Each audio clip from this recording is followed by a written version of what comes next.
එක්තරා අවස්ථාවක ඔබතුමන් කියනවා අපි හරි විදිහට පාලනය කරන්නේ නැත්නම් අපිට අරහෙට අවුරුදු ගන්න බැරි වෙයි කියලා.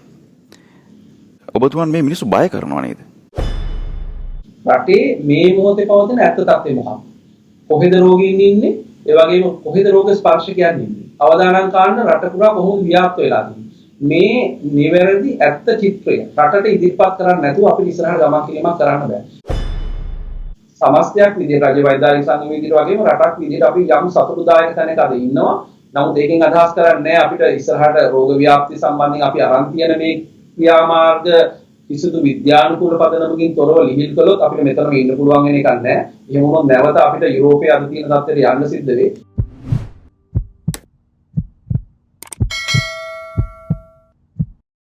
COVID-19 ව්‍යාප්තිය පාලනයේදී රටක් විදිහට අපි ප්‍රබල සන්ධිස්ථානකට පැමිණලා තියෙනවා. ශ්‍රී ලංකාවේ ගමන් මඟ පිළිබඳව ලෝකයේ විවිධ විද්වතුන් විශ්ලේෂකයන් ඉතාමත්ම සුබවාදී මත පළ කරනවා. මේ කාරණේදී මුල සිටම වෘත්තීය සමිතියක් විදිහට රටට ප්‍රබල හඬක් නැගූ රජයේ වෛද්‍යනිකාගේ සංගමය සමගයි අපි දැන් කතා කරන්න සූදානම් වෙන්නේ රටේ අනාගතය සහ වර්තමාන තත්ත්වයේ සකස් වීම පිළිබඳව. එනිසා මම ගෞරවයෙන් ආරාධනා කරනවා රජයේ වෛද්‍ය නිලධාරීන්ගේ සංගමේ ලේකම් වෛද්‍ය හරිත අලුත්ගේ මහතාට කොරෝනා ව්‍යාප්තිය පාලනය පිළිබඳව අපි ගත් තීරණ සහ ගත යුතු තීරණ පිළිබඳව කතා කරන්නට. ආයිබෝන් ඔබතුමන්ට. ආයිබෝන් නිරංගත්. දැන් මම කතා කරපු කාරණේ තමයි අපි එක්තරා සන්ධිස්ථානයක ඉන්නේ කියලා. රජයේ වෛද්‍ය නිලධාරීන් සංගමයේ විදිහට මේ කාරණේ ඔබතුමන් කොහොමද දකින්නේ? ඔව් අතරම ගන්න දැන් අපි මේ ප්‍රශ්නේ ආරම්භයේ ඉඳන් මේ දක්වාම රජයේ වෛද්‍ය නිලධාරීන් සංගමයේ විදිහට වක්කීතු වෘත්තීය සමිතියක් විදිහට අපිට දෙන්න පුළුවන් උපරිම දායකත්වය දුන්නා සහ දෙමින් ඉන්නවා. ඒකෙන් විශේෂයෙන්ම ලෝක සෞඛ්‍ය සංවිධානයත් පැහැදිලි කරලා තියෙන විදිහට දැනට අපි මේ රෝගියේ මධ්‍යම අවධියක. ඒ කියන්නේ අපි තුන්වෙනි අවධිය තමයි ඉන්නේ. ඒ කියන්නේ දැනට අපිට රෝගීන් පුකුරු වශයෙන් විශේෂ නිවාසාශ්‍රිතව රෝගීන් ආශ්‍රිතයන් වෙන අය රෝගීන් බවට පත් වී තත්ත්වයක් තමයි තියෙන්නේ. එහි අවසන් අධීර වන හතරවෙනි අවස්ථාව. ඒ කියන්නේ සමාජය තුළ නිදහසේ රෝග ව්‍යාප්තිය කියන දක්වා අපි තාම ගිහිල්ලා නැහැ රටක් විදිහට. ඒකට බලපාලා තියෙන විශේෂයෙන්ම රටක් විදිහට අපි ඒ අවස්ථාවලදී ගත යුතු තීරණ ගැනීම සඳහා අපි දක්වලා තියෙන සමත්භාවය.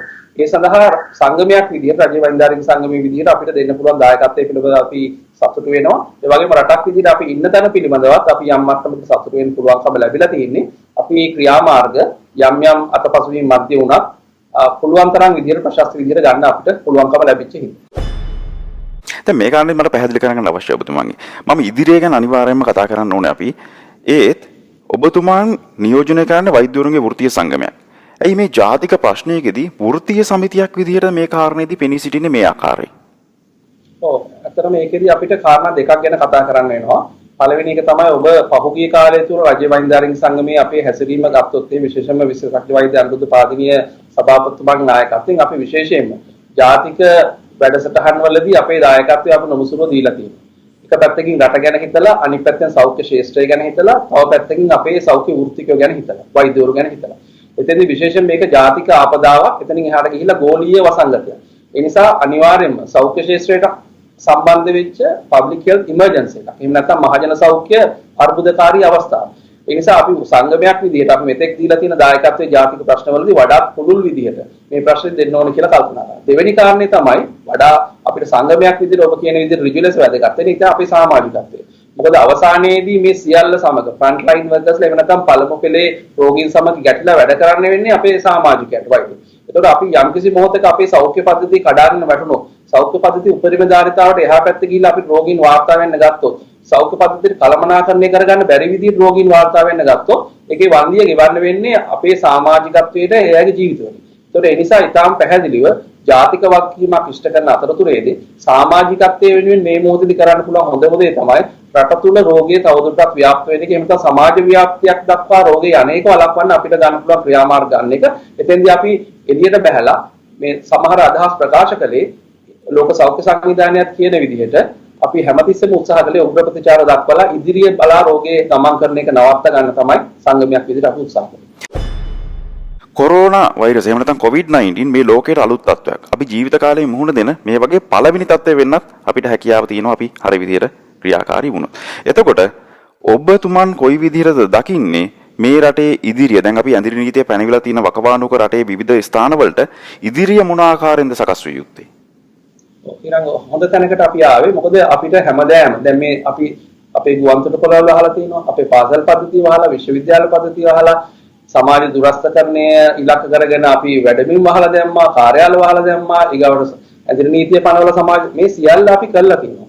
එතකොට අපි මේ මොහොතේදී අපිට අපි හිතන්න ඕන තැනකට අපි අවිලා දෙනවා. තව කොපමණ කාලයක් අපි මේක යනවා. එහෙම නැත්නම් අපි මෙතනින් එළියට එන්නේ කොහොමද කියලා. එහෙනම් තමයි අපි අප්‍රේල් 4 වෙනිදා අතිගල ජනාධිපතිතුමා හම්බ වෙලා රජයේ වෛද්‍යාරික සංඝ විදිහට හැමෝටම කලින් මේ රට නැවත යථාවත් කරන්නේ කොහොමද කියන වැඩපිළිවෙල ජනාධිපතිතුමාට ඉදිරිපත් කළේ. එතෙන්දී අපි ප්‍රධාන වශයෙන්ම අවධානය කරපු කාරණයක් තමයි රටේ මේ මොහොතේ පවතින ඇත්ත තත්ත්වය මොකක්ද? කොහෙද රෝගීන් ඉන්නේ? ඒ වගේම කොහෙද රෝග ස්පර්ශකයන් ඉන්නේ? අවදානම් කාණ්ඩ රට පුරා කොහොමද ව්‍යාප්ත වෙලා තියෙන්නේ? මේ නිවැරදි ඇත්ත චිත්‍රය රටට ඉදිරිපත් කරන්නේ නැතුව අපිට ඉස්සරහට ගමන් කිරීමක් කරන්න බෑ. ඒ සඳහා අපි පෙන්වලා දුන්නා මේ ඇත්ත චිත්‍රය රටට ඉදිරිපත් කරන්න මේ මොහොතේ කළ යුතු වැදගත්ම කාර්යය තමයි පරීක්ෂණ පහසුකම් වැඩි දියුණු කිරීම. ඒතර දැනට සිද්ධ වෙන පරීක්ෂණ පහසුකම් ප්‍රමාණවත් නැහැයි කියන එක අපි මුලින්ම කිව්වේ මාර්තු 31 වෙනිදා. එදා ඉඳන් අද දක්වා සති දෙකක් ගිහිල්ලා තියෙනවා. නමුත් අපිට සෑහීමකටපත් වෙන්න පුළුවන් වෙන විදිහට නැත්නම් රට නැවත විවෘත කරලා ජන ජීවිතයේ සාමාන්‍ය තත්ත්වයටපත් කරන්න කඩිනම් ක්‍රියාමාර්ග ගන්න ඕන විදිහට තාමත් පරීක්ෂණ කටයුතු පුළුල්ලා නැති බව තමයි අපිට පේන්න තියෙන්නේ. ඒ නිසා තමයි අපි නැවත අවධානය කරන්නේ අපි ජනාධිපතිතුමාට යෝජනා කරපු පරිදි රට නැවත විවෘත කරන්න, රටේ ජන ජීවිතය සාමාන්‍ය කරන්න, රටේ ආර්ථිකය යථා තත්ත්වයටපත් කිරීම සඳහා කටයුතු ආරම්භ කරන්න. අධීරයෙන් අධීර එතෙන්ට යන්න අපි වැඩපිළිවෙලක් දීලා තිනවා. ඒ වැඩපිළිවෙලදී රට ප්‍රධාන කලාප තුනකට අපි වෙන් කරලා පෙන්නලා දුන්නා. අවදානමානුව. ඒතකොට මේ කලාපවල වෙන වෙන වැඩපිළිවෙල ඔස්සේ යන්න වෙන්නේ. මේ කලාප සියල්ල එකවර විවෘත කරන්න බැරි වෙයි. නමුත් මේ සියල්ල තීරණය කරන්න වෙන්නේ කලාප හඳුනා ගැනීම හරහා. ඒතකොට කලාප හඳුන ගන්න නම් අවදානම තක්සේරු කරන්න ඕන. අවදානම තක්සේරු කරන්න නම් මේ මොහොතේ පරීක්ෂණ අපි පුළුල් කළ යුතු කියලා තැන තමයි රජ්‍ය වෛද්‍යාරික සංඝ විදිහට අපි කොච්චර කාලයක් ඇයිද අපිට සාමාන්‍ය ජන ජීවිතයට කලින් පැවති දැන් මේ අවුරුද්ද ආරම්භයේ පැවති ජන ජීවිතයට යන කොච්චර කාලයක් ඇයිද? ඔව් මෙතෙන්දිත් හරි වැදගත් වෙනවා මේ ගෝලීය වසංගතයක් කියන එක අමතක කරලා අපිට මේ ප්‍රශ්නෙට උත්තර හොයන්න බෑ. මොකද අපේ ලංකාව ඇතුලේ මේක පාලනය කළා. මේ ගෝලීය වසංගතයක් වෙන අවස්ථාවකදී ලෝකේ පුරා යම් පාලනයකට මේක නතු වෙනකන් අපිට මේ ප්‍රශ්نين ගැලවෙන්න බෑ. සමහර ආරක්ෂක පියවර සමහර තහංචි ලෝකේ පුරා මේක පාලනය වෙනකන් අපිට තියාගන්න වෙයි. උදාහරණ විදිහට අපි ගුවන් තොටුපළ විවෘත කරන එක හදිසියෙ කළොත් එහෙම නැවත රට තුල රෝගීන් එන එක විවෘත වෙනවා. ඒ නිසා අපි අවසානයේදී කළ යුතු ක්‍රියාමාර්ග මොනවද කියලා අපි හඳුනා ගන්න ඕනේ. ඒ නිසා ලෝකයක් විදිහට අපි පාලනය කරලා ගන්න ඕන ක්‍රියාමාර්ග මොනවද? රටක් විදිහට අපි මේ මොහොතේ ගත හැකි ලිහිල් කිරීම මොනවද කියන එක අපි අධීරයෙන් අධීර තාක්ෂණිකව විශ්ලේෂණය කළා තමයි ඒ උත්තර හොයන්න ඕන. ඒ නිසා මේ මොහොත අපිට කල් වැඩි අපි කොයි ශේෂ්ත්‍රද විවෘත කරන්නේ කොයි පළාත්ද ලංකාව විවෘත කරන්නේ කියන එක සම්බන්ධ තීරණ ගන්න. එතෙන්දී අපි රට විදිහට නිවැරදි චිත්‍රය රටට පැහැදිලි කරලා තමයි එතෙන්ට ගමන් කරන්න සිද්ධ වෙන්නේ. එක්තරා අවස්ථාවක ඔබතුමන් කියනවා අපි හරි විදිහට පාලනය කරන්නේ නැත්නම් අපිට අරහෙට අවුරුදු ගන්න බැරි වෙයි කියලා. ඔබතුමන් මේ මිනිස්සු බය කරනවා නේද? ඔව් ඒකත් අපි පැහැදිලි කළ යුතුයි. විශේෂයෙන් මේ මොහොතේදී අපි ලැහැස්ති වෙන්නේ. ඔබ තේරුම් ගන්නවා වගේ තමයි අපේ රටේ සෞඛ්‍ය පද්ධතිය ඇතුලේ අපි ඉතාම කුඩා ධාරිතාවක් තියෙනවා. අපි දසලක්ෂයක් වෙච්ච මිනිස්සුන්ට ICU beds දෙකක වගේ ප්‍රමාණයක් තමයි තියෙන්නේ. අපි යම් කිසි වෙලාවක අපේ පාලනයෙන් තොරව රෝගේ ව්‍යාප්ත වෙන්න ගත්තොත් එහෙම අපේ සෞඛ්‍ය පද්ධතිය කඩා වැටෙන එක අමුතුවෙන් අහන දෙයක් නෙමෙයි. අපේ වෛද්‍යවරුන්ගේ අපේ හෙද නිලධාරීන්ගේ සෞඛ්‍ය කාර්යමණ්ඩල මානසිකත්වයේ වැටෙන එක. ඒ ස්පනා අපිට මිනිස්සු මැරෙන්න ගත්තොත් එහෙම. ඒක අපිට අමුතුවෙන් කියන්න ඕන දෙයක් නෙමෙයි. ඒ නිසා අපි ලැහැත්ති වෙන්නේ සෞඛ්‍ය ශාස්ත්‍රයේ පිළිසක් විදිහට නරකම තැනට. නරකම තැනට ලැහැත් වෙනකොට අපිට හොඳ තැනක නතර වෙන්න පුළුවන්. ඒ නිසා තමයි අපි රෝගයක් පාලනය කිරීම වගේ මේ රෝග තත්ත්වයක් වසංගතයක් පාලනය කිරීමේදී හැමතිස්සෙම අපිට වෙන්න පුළුවන් නරකම තැන ඉඳලා අපි අනුමාන කරලා ක්‍රියාමාර්ග අරගෙන ඊට වඩා හොඳ තැනක දැන් අපි නතර වෙලා තියෙන ඒ වගේ තැනක නතර වෙන්න අවශ්‍ය කරන ක්‍රියාමාර්ග ගන්න. ඒකෙන් අදහස් කරන්නේ නැහැ මේ මිනිස්සු බය කරනවා කියන එක. නමුත් මිනිස්සුන්ට ඇත්ත තත්ත්වය මේකේ තියෙන භයානකකම පැහැදිලි කර දීම සෞඛ්‍ය ශාස්ත්‍රයට සම්බන්ධ වෘත්තිකයන් පිරිසක් විදිහට අපේ වගකීමක් විදිහට අපි සලකනවා. කොරෝනා පාලනයේදී මේ ලෝකයේ තුල ලංකාව අනුගමනය කරපු පියවරවල් යම්කිසි විදිහක හොඳ දෙයක් විදිහට දැකලා තියෙනවා. මේ පියවරයන් අනුගමනය කිරීම ඒ පිළිබඳව ගත්ත තීරණ විවිධ විශ්ලේෂකයන් ඉතාමත්ම වටිනා කාරණා බවට හඳුනාගෙන තියෙනවා. පැමිණි ගමන් මඟ පිළිබඳව ඔබතුමන් දකින්නේ මොන විදිය ආකාරයෙන්ද? සමස්තයක් විදිහට ගත්තාම අපි මේ දක්වා ආරම්භ තියෙන ක්‍රියාමාර්ග සම්බන්ධව සුබදායී ප්‍රතිචාරයක් තමයි අපිට සංගමයක් විදිහට දෙන්නේ. ඒ හින්දා තමයි රට මෙතන නතරලා තියෙන්නේ. ඔබ දන්නවා ලෝකේ ජාත්‍යන්තරව පිළිගත් විශ්ලේෂකයන්ට අනුව ලංකාව මේ ක්‍රියාමාර්ග සම්බන්ධයෙන් ලෝකේ පළවෙනි රටවල් 10 අතර. ඒ කියන්නේ හොඳ පැත්තෙන් පළවෙනි රටවල් 10 ඇතුළේ ඉන්නවා. ඒ සම්බන්ධයෙන් සංගමයක් විදිහට අපිට දෙන්න පුළුවන් දායකත්වයේ පිළිබඳව අපි සතුටු වෙනවා.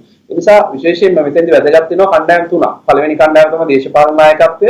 එතෙන් ජනාධිපතිතුමා ඇතුළේ දේශපාලන බලධාරීත්වයට ගත්ත ප්‍රතිපත්ති තීන්දුව තියෙන ටාස්ක් ෆෝස් එක පිහිටවල ඒ හරහා ගත්ත තීන්දුව තියෙන වැදගත් වෙනවා. ඒ වගේම දෙවෙනි කාරණේ අපි සෞඛ්‍ය සහ ආරක්ෂකාංශ රාජ්‍ය පරිපාලන ශාස්ත්‍රය ඇතුළු රාජ්‍ය තන්ත්‍රය මේ ගත්ත ප්‍රතිපත්ති මේ තීන්දුව හසුරවන්න ක්‍රියාත්මක වෙච්ච තුන්වෙනි වැදගත්ම කාරණේ තමයි ජනතාව. ජනතාව කැපී. මේ තුන්ගොල්ලම එක විදියට මේ සම්බන්ධයෙන් කැපවීම ප්‍රතිඵල විදියට තමයි අපි සමාජ ව්‍යාප්තියකින් තොරව අද මේ රෝගය යම් තත්ත්වයක පාලනය කරගන්න පුළුවන් වෙලා. ඒ නිසා අපි විශේෂයෙන්ම සමස්තයක් විදියට රාජ්‍ය වෛද්‍යාලය සංගම විදියට වගේම රටක් විදියට අපි යම් සතුටුදායක තැනක අද ඉන්නවා. නමුත් ඒකෙන් අදහස් කරන්නේ අපිට ඉස්සරහට රෝග ව්‍යාප්තිය සම්බන්ධයෙන් අපි අරන් තියෙන මේ ක්‍රියාමාර්ග කිසිදු විද්‍යානුකූල පදනමකින් තොරව ලිහිල් කළොත් අපිට මෙතනම ඉන්න පුළුවන් වෙන එකක් නැහැ. එහෙම වුණොත් නැවත අපිට යුරෝපයේ අද තියෙන තත්ත්වයට යන්න සිද්ධ වෙයි.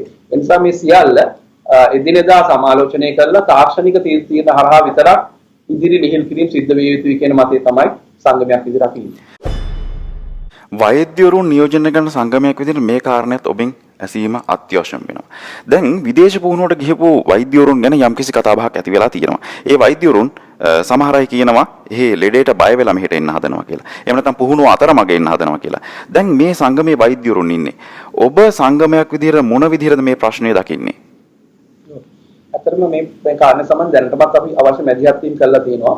මොකද එක පැත්තකින් අපි කියලා තමයි ජනාධිපතිතුමා රටේ ගුවන් තොටුපළවල වැහුවේ.